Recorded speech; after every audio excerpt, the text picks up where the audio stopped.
Brooksaw Antiques here. Today we have this 1947 Remington Noiseless Model 7 vintage portable typewriter. I'm going to show you how to use the functions and make sure they all work. Up top is the adjustable paper guide. This helps you guide the page in straight. I'm going to line this up with the edge of the platen, which is this main roller that feeds the paper, and the margins are located behind this flip panel. And there's a button, you just push it down and you can move. This is your left margin and this is your right margin. I'm just going to set these as close as possible to the inside of these two paper fingers, so that way I have as much clearance as I need and it doesn't type over them. If you set them too wide, they'll type over these two paper fingers, and I'm setting them at the edge of the page, and these are also adjustable. So we're going to test that. It looks good on that side and that side.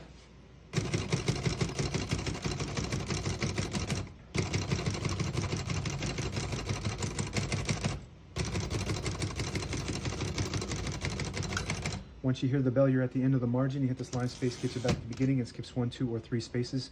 Right now we have it on single, but if you want double, there's a switch right in here, in between, right under the return here. You push it forward 1, it skips 2, 1 more, it skips 3, that works good. We're gonna keep that on single for now and finish typing. As you can see, all the keys type nice and none of them skip or stick. I'll type a sentence on the next line.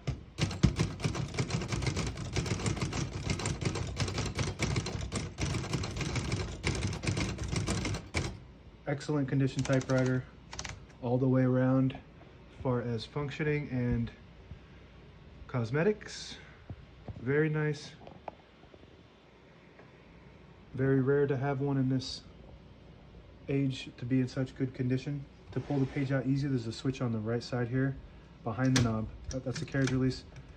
This switch right here will, if you push it back, it unlocks the rollers underneath the platen, allowing you to pull the page out easier, load thicker paper like carbon copy or card stock. Make sure you flip that back forward before you load the next page, or else it won't load correctly. Now this is called a Noiseless. It's got the patent of the Noiseless brand, which punches, or I guess some would say it kisses the page instead of slapping it. So it has a very muffled sound when you type versus your regular typewriter. It travels very far, and this doesn't travel at all. You still hear it, obviously. It's not noiseless, but it's about as quiet as you can get with any typewriter. There's a backspace on the left side here. It works great. Shift on each side and the shift lock on the left. To clear that, just hit the shift button again. Got a tab on the right side to set the tabs. These are manual tabs. There's little inserts back here, and you just pull it out, and it's just a little insert. You put it anywhere on this rack, and it's got a scale on the rack to tell you exactly what space you're on. 1, 2, 3, 4, 5. And if you're not using them, you can just put them on the end here. So I'm just going to test those out real quick by hitting the tab button, and it stops at each one of those. Works good. The spools are located right up top here, and it has these spool covers that are very hard to come off on this one. They pop off like that, and it's got a little slot in there to connect with the top here. All the brand new ribbons loaded on the left, so it's pulling to the right.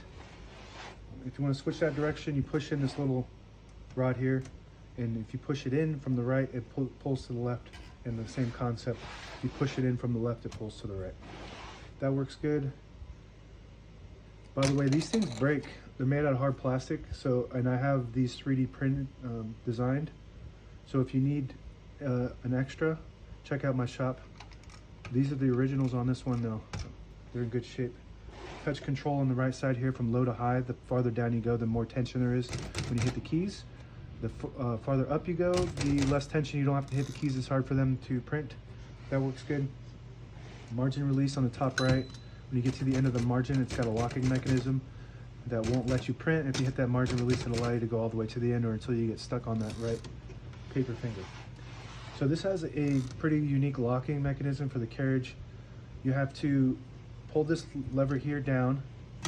That'll lock it in the middle, but it won't secure it. So you push it down, lock it in the middle, and then push in the right knob like this. So some people might find one of these and they can't figure out how to unlock the Carriage. You just need to pull the knob out like this, and it unlocks. So that's to keep it safe in the when it's in its case. And this is just the back side. You can't really access these tabs because it's got this stopper, so you do have to access them from the front. If you push in this button on the left knob, it'll disable the spacing. so you can get to an exact spot on the page. You let it go, you get the clicks. Each one of those clicks is one space. And carriage release on the left side, very smooth. Carriage release on the right side. 2 carriage releases on this model, very nice. And that's it. Now available on eBay or Etsy. Search Brooksaw Antiques.